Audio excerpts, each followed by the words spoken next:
Welcome to our channel turning P S C. അപ്പോൾ നമ്മൾ ഇന്ന് പഠിക്കാനായിട്ട് പോകുന്നത് മറ്റൊരു SCRTയുടെ ചാപ്റ്ററാണ്. 5ാം ക്ലാസ്സിലെ സോഷ്യൽ സയൻസിൻ്റെ നമ്മുടെ ഇന്ത്യ എന്ന് പറയുന്ന ചാപ്റ്ററിൻ്റെ പേരാണ് നമ്മുടെ ഇന്ത്യ. ഓക്കെ, നമുക്ക് സ്റ്റാർട്ട് ചെയ്യാം.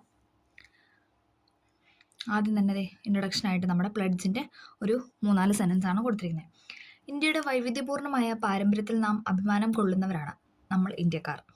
വേഷം, ഭാഷ, ആചാരം തുടങ്ങിയവയിലെല്ലാം പുലർത്തുന്ന വൈവിധ്യങ്ങളാണ് ഇന്ത്യയെ ഒരു വ്യത്യസ്ത രാജ്യമാക്കി മാറ്റുന്നത്.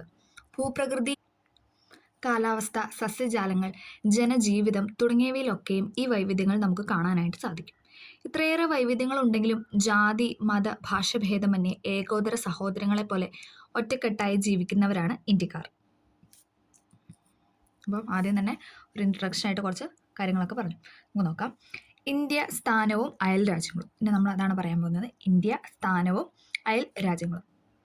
ഏത് വൻകരയിലാണ് ഇന്ത്യ സ്ഥിതി ചെയ്യുന്നത്? നമ്മൾ പഠിച്ചായിരുന്നല്ലേ, നമ്മൾ കഴിഞ്ഞ ടോപ്പിക്കിൽ പഠിച്ച കാര്യമാണ്. ഏത് വൻകരയിലാണ് ഇന്ത്യ സ്ഥിതി ചെയ്യുന്നത്? ഏത് വൻകരയിലാണ്? ഏഷ്യയിലാണ് അല്ലേ?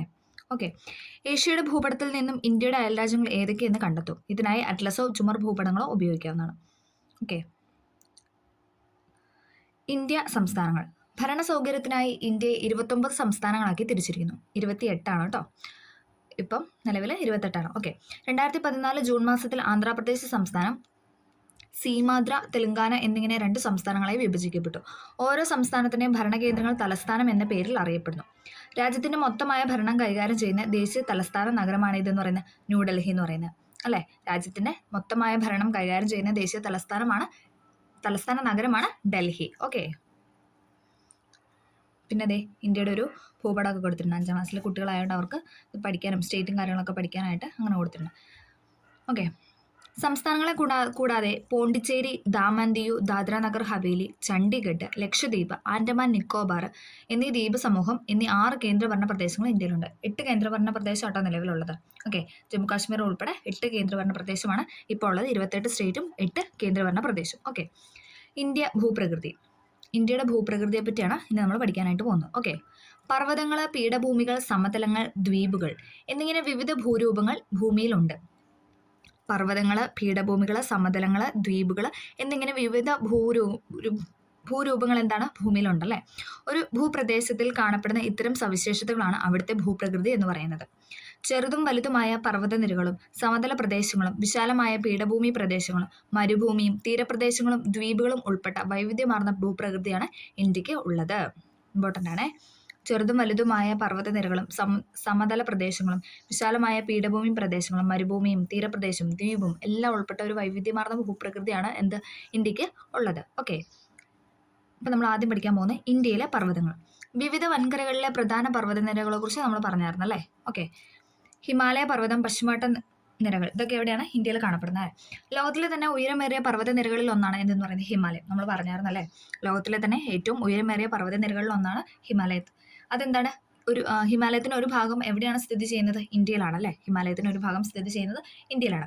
ഹിമാലയത്തേക്കാൾ ഉയരം കുറഞ്ഞ നിരകളായ ആരവല്ലി, പശ്ചിമഘട്ടം, പൂർവ്വഘട്ടം, വിന്ധ്യാനിരകൾ, സത്പുര നിരകൾ, സത്പുര അല്ലേ, നമ്മൾ ഒന്നിച്ചാണ് പറയുന്നത്, സത്പുര എന്നിവയാണ് ഇന്ത്യയിലെ മറ്റു പ്രധാന പർവ്വതനിരകൾ എന്ന് പറയുന്നത്. ഹിമാലയത്തിൻ്റെ ഒരു ഭാഗം എന്താണ് ഇന്ത്യയിലുണ്ടെന്ന് പറഞ്ഞു. അതുകൂടാതെ തന്നെ എന്താണ് ആരവല്ലി, പശ്ചിമഘട്ടം, പൂർവ്വഘട്ടം, സത്പുര നിരകൾ എന്നിവയാണ് ഇന്ത്യയിലെ മറ്റ് പ്രധാന പർവ്വതനിരകൾ എന്ന് പറയുന്നത്.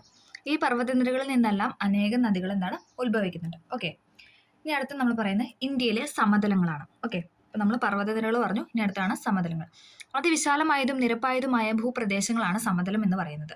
അതിവിശാലമായതും നിരപ്പായതുമായ ഭൂപ്രദേശമാണ് എന്തെന്ന് പറയുന്നത് സമതലം എന്ന് പറയുന്നത്. നിരപ്പായ അതിന് തന്നെ കിട്ടുമല്ല, സമതലമാണ്. ഓക്കെ. ഹിമാലയ പർവ്വതനിരകൾക്ക് തെക്കുഭാഗത്ത് വിശാലമായ ഒരു സമതലമുണ്ട്. ഹിമാലയ പർവ്വതനിരകൾക്ക് തെക്കുഭാഗത്തായിട്ട് എന്താണ് ഒരു വിശാലമായ ഒരു സമതല പ്രദേശമുണ്ട്. ഹിമാലയത്തിൽ നിന്നും നദികൾ ഒഴുകിക്കൊണ്ടുവരുന്ന എക്കൽ നിക്ഷേപിച്ചാണ് ഈ സമതലങ്ങൾ രൂപപ്പെട്ടത്. അപ്പം അതിനകത്തൊരു പോയിന്റ് ഉണ്ട്. ഹിമാലയത്തിൽ നിന്ന് ഉത്ഭവിക്കുന്ന നദികൾ അതിൽ നിന്ന് ഒഴുകിക്കൊണ്ടുവരുന്ന എക്കൽ നിക്ഷേപിച്ചാണ് ഈ സമതല പ്രദേശങ്ങളൊക്കെ രൂപപ്പെട്ടത്. സിന്ധു, ഗംഗ, ബ്രഹ്മപുത്ര സമതലങ്ങൾ എന്നാണ് ഈ സമതല പ്രദേശം അറിയപ്പെടുന്നത്. അതിൻ്റെ കാരണം എന്താ?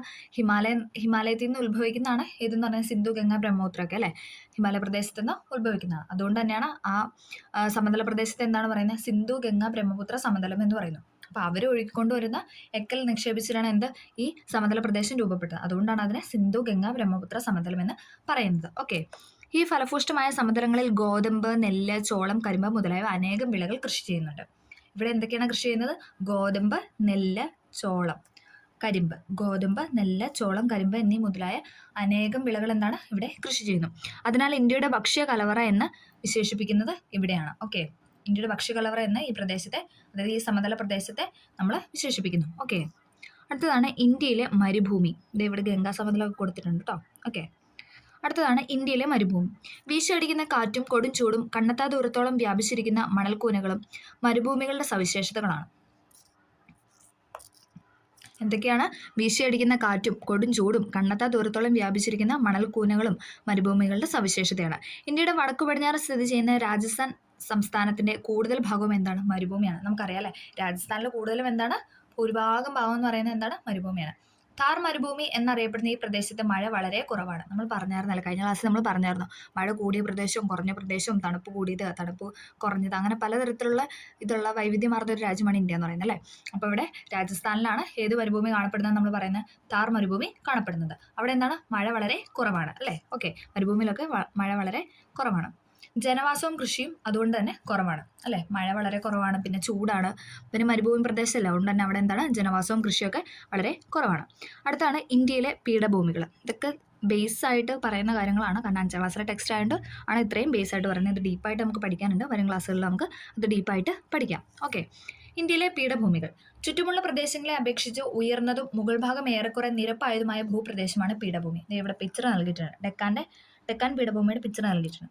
ചുറ്റുമുള്ള പ്രദേശങ്ങളെ അപേക്ഷിച്ച് ഉയർന്നതും മുകൾ ഭാഗം ഏറെക്കുറെ നിരപ്പായതുമായ ഭൂപ്രദേശങ്ങളാണ് ഇതെന്ന് പറയുന്നത് പീഠഭൂമി എന്ന് പറയുന്നത്. ഇന്ത്യയിലെ ഏറ്റവും വലിയ പീഠഭൂമിയാണ് ഇതെന്ന് പറഞ്ഞാൽ ഡെക്കാൻ പീഠഭൂമി. അതിൻ്റെ പിക്ചറാണ് ഇവിടെ കൊടുത്തിരിക്കുന്നത്. ഓക്കെ. ഡെക്കാൻ പീഠഭൂമി. ഓക്കെ. മാൾവ, ചോട്ടാ നാഗ്പൂർ എന്നിവയാണ് മറ്റു പ്രധാന പീഠഭൂമികൾ എന്ന് പറയുന്നത്. അപ്പം ഡെക്കാൻ പീഠഭൂമി, മാൾവ, ചോട്ടാ നാഗ്പൂർ ഇതൊക്കെയാണ് ഇന്ത്യയിലെ പ്രധാന പീഠഭൂമികൾ എന്ന് പറയുന്നത്. അടുത്താണ് ഇന്ത്യയിലെ തീരപ്രദേശങ്ങൾ. സമുദ്രത്തോട് ചേർന്ന് സ്ഥിതി ചെയ്യുന്ന നിരപ്പായ ഭൂപ്രദേശങ്ങളാണ് തീരപ്രദേശം എന്ന് പറയുന്നത്. സമുദ്രത്തോട് ചേർന്ന് സ്ഥിതി ചെയ്യുന്ന നിരപ്പായ ഭൂപ്രദേശമാണ്, സമുദ്രത്തോട് ചേർന്ന് കാണപ്പെടുന്ന നിരപ്പായ ഭൂപ്രദേശമാണ് എന്തെന്ന് പറയുന്നത് തീരപ്രദേശം എന്ന് പറയുന്നത്. നീളമേറിയ തീരപ്രദേശമാണ് ഇന്ത്യക്കുള്ളത്. ഓക്കെ. നീളമേറിയ തീരപ്രദേശമാണ് ഇന്ത്യക്കുള്ളത്. അടുത്താണ് ഇന്ത്യയിലെ ദ്വീപുകൾ. സമുദ്രത്താൽ ചുറ്റപ്പെട്ട കരഭാഗങ്ങളെയാണ് ദ്വീപ് എന്ന് പറയുന്നത്. സമുദ്രത്താൽ ചുറ്റപ്പെട്ട കരഭാഗത്തിനാണ് നമ്മൾ എന്തെന്ന് പറയുന്നത്? ദ്വീപ് എന്ന് പറയുന്നത്. ഇന്ത്യയുടെ ഭാഗമായ അനേകം ദ്വീപുകൾ ഇന്ത്യൻ മഹാസമുദ്രത്തിൽ സ്ഥിതി ചെയ്യുന്നുണ്ട്. ഇന്ത്യയിലെ ദ്വീപ് സമൂഹങ്ങളാണ് ഏതൊക്കെ? അറബിക്കടലിലെ ലക്ഷദ്വീപ്, ബംഗാൾ ഉൾക്കടലിലെ ആൻഡമാൻ നിക്കോബാർ ദ്വീപ്. അറബിക്കടലിലെ ലക്ഷദ്വീപും ബംഗാൾ ഉൾക്കടലിലെ ആൻഡമാൻ നിക്കോബാർ ഒക്കെ എന്താണ്? ഇന്ത്യയിലെ ദ്വീപ സമൂഹങ്ങളാണ്. അതിൻ്റെ പിക്ചറൊക്കെ ഇവിടെ കൊടുത്തിട്ടുണ്ട്. ലക്ഷദ്വീപ്, ആൻഡമാൻ നിക്കോബാർ ദ്വീപ്. ഓക്കെ. ഇതാണ് ലക്ഷദ്വീപ്. ഫസ്റ്റ് പിക്ചർ ലക്ഷദ്വീപ്, രണ്ടാമത്തേത് ആൻഡമാൻ. ഓക്കെ. അടുത്താണ് ഇന്ത്യൻ നദികൾ. ഇന്ത്യയിലെ പ്രധാന പർവ്വതനിരകളെക്കുറിച്ച് നമ്മൾ പറഞ്ഞു അല്ലേ. ഹിമാലയ പർവ്വതനിര, ആരവല്ലി, അങ്ങനെ വിദ്യാസത്പുര, എല്ലാത്തിനെ കുറിച്ച് നമ്മൾ പറഞ്ഞല്ലേ. ഇതിൽ മിക്ക പർവ്വതനിരകളും അനേകം നദികളുടെ ഉത്ഭവ സ്ഥാനങ്ങളാണ്. ഹിമാലയ പർവ്വതനിരകളിൽ നിന്ന് ഉത്ഭവിക്കുന്ന സിന്ധു, ഗംഗ, ബ്രഹ്മപുത്ര എന്നിവയും ഉപദ്വീപിലെ ഉയർന്ന പ്രദേശങ്ങളിൽ നിന്ന് ഉത്ഭവിക്കുന്ന മഹാനദി, ഗോദാവരി, കൃഷ്ണ, കാവേരി, നർമ്മദ, താപ്തി എന്നീ നദികളുമാണ് ഇന്ത്യയിലെ പ്രധാന നദികൾ എന്ന് പറയുന്നത്. ഓക്കെ. അപ്പം സിന്ധു, ഗംഗ, ബ്രഹ്മപുത്ര എന്നീ നദികളൊക്കെ എവിടെ നിന്നാണ് ഉത്ഭവിക്കുന്നത്? ഹിമാലയ പർവ്വതനിരകളിൽ നിന്നാണ്. ഇനി അതേപോലെ തന്നെ ഉപദ്വീപിലെ ഉയർന്ന പ്രദേശങ്ങളിൽ നിന്നാണ് ഏതൊക്കെ നദികൾ ഉത്ഭവിക്കുന്നത്? മഹാനദി, ഗോദാവരി, കൃഷ്ണ, കാവേരി, നർമ്മദ, താപ്തി. ഓക്കെ. ഇതൊക്കെയാണ് ഇന്ത്യയിലെ പ്രധാന നദികൾ എന്ന് പറയുന്നത്. അടുത്താണ് ഇന്ത്യയുടെ കാലാവസ്ഥ. ഓക്കെ. ഇനി നമ്മൾ പറയുന്നത് ഇന്ത്യയുടെ കാലാവസ്ഥ. വളരെയധികം വൈവിധ്യമുള്ള കാലാവസ്ഥയാണ് ഇന്ത്യയിൽ നിലനിൽക്കുന്നത്. നമ്മൾ പറഞ്ഞല്ലേ, വളരെയധികം വൈവിധ്യമുള്ള കാലാവസ്ഥയാണ് ഇവിടെ ഇന്ത്യയിൽ ഉള്ളത്. ഓക്കെ. ഇന്ത്യയിൽ മഴക്കാലം, ശൈത്യകാലം, വേനൽക്കാലം എന്നിങ്ങനെയുള്ള ഋതുക്കളാണ് അനുഭവപ്പെടുന്നത്. മഴയുണ്ട്, ശൈത്യമുണ്ട്, വേനലുണ്ട്. ഓക്കെ. ജൂൺ മുതൽ സെപ്റ്റംബർ വരെയും ഒക്ടോബർ മുതൽ നവംബർ വരെയുമുള്ള 2 മഴക്കാലമാണ് ഇന്ത്യയിലുള്ളത് അല്ലേ. നമ്മൾ കഴിഞ്ഞ ക്ലാസ്സിൽ പറഞ്ഞായിരുന്നു, വടക്ക് കിഴക്കനും തെക്ക് പടിഞ്ഞാറിനും അല്ലേ. ഓക്കെ.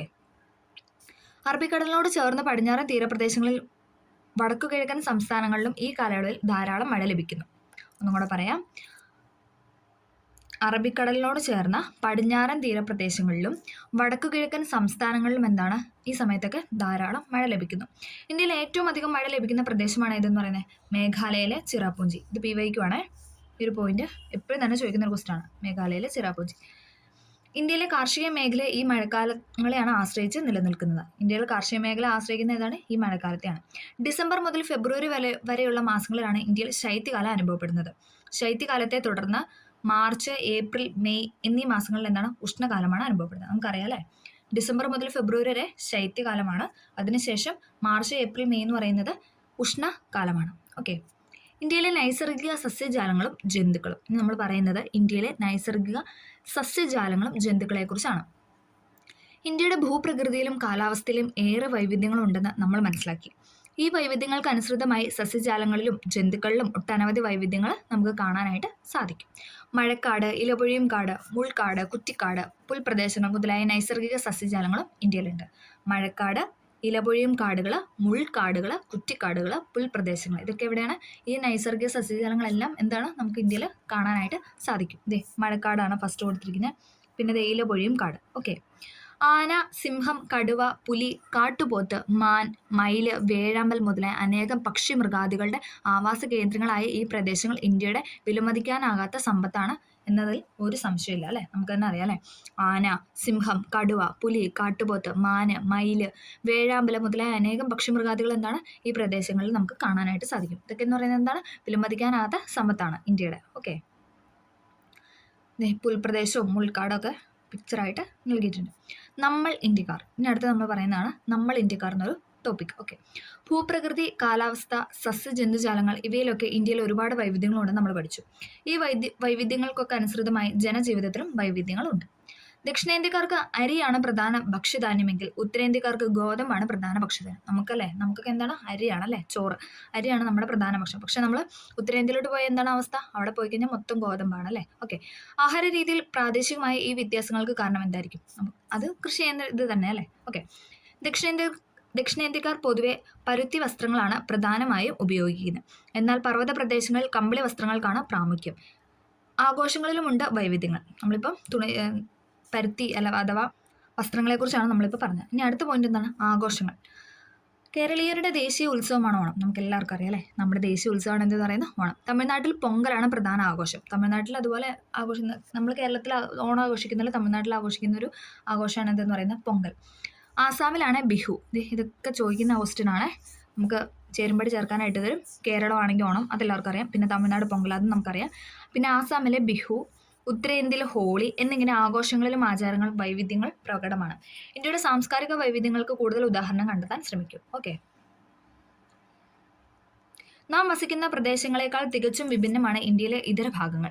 ഭൂപ്രകൃതിയിലും കാലാവസ്ഥയിലും സസ്യജന്തുജാലങ്ങളിലും മാനവ ജീവിതത്തിലും വളരെയധികം വൈവിധ്യങ്ങൾ ഉണ്ടെങ്കിലും അതിനെല്ലാം അതീതമായി ഇന്ത്യ ഒരൊറ്റ രാജ്യമായി നിലനിൽക്കുന്നു. ഇന്ത്യയുടെ സമൃദ്ധവും വൈവിധ്യപൂർണവുമായ പാരമ്പര്യത്തിൽ തീർച്ചയായും നാം അഭിമാനം കൊള്ളുക തന്നെ ചെയ്യണം. ഓക്കെ. അങ്ങനെ ഈ സെൻറ്റൻസോട് എന്താണ്? ഈ ചാപ്റ്റർ ഇവിടെ തീർന്നിരിക്കുകയാണ്. ഓക്കെ. അപ്പോൾ എല്ലാവർക്കും ഇന്ത്യയുടെ ഒരു ബേസ് കാര്യങ്ങൾ, അതായത് പ്രിലിംസിനൊക്കെ വരുന്ന ക്വസ്റ്റ്യൻസ് ഉള്ള ഒരു ചാപ്റ്റർ തന്നെയാണ്. ഇമ്പോർട്ടൻ്റ് ആയ ചാപ്റ്റർ മാത്രമാണ് നമ്മൾ പഠിക്കുന്നുള്ളൂ. അതിൽ വളരെ കുറച്ച് പോയിന്റ്സേ ഉള്ളൂ. അതുകൊണ്ട് തന്നെ വീഡിയോയ്ക്ക് അത് അധികം ലെങ്ത് ഒന്നുമില്ല. ഓക്കെ. അപ്പോൾ എല്ലാവർക്കും ക്ലാസ് ഇഷ്ടമായെന്ന് പ്രതീക്ഷിക്കുന്നു. ഇഷ്ടമായെങ്കിൽ ലൈക്ക് ചെയ്ത് സപ്പോർട്ട് ചെയ്യുക. ഓക്കെ. താങ്ക്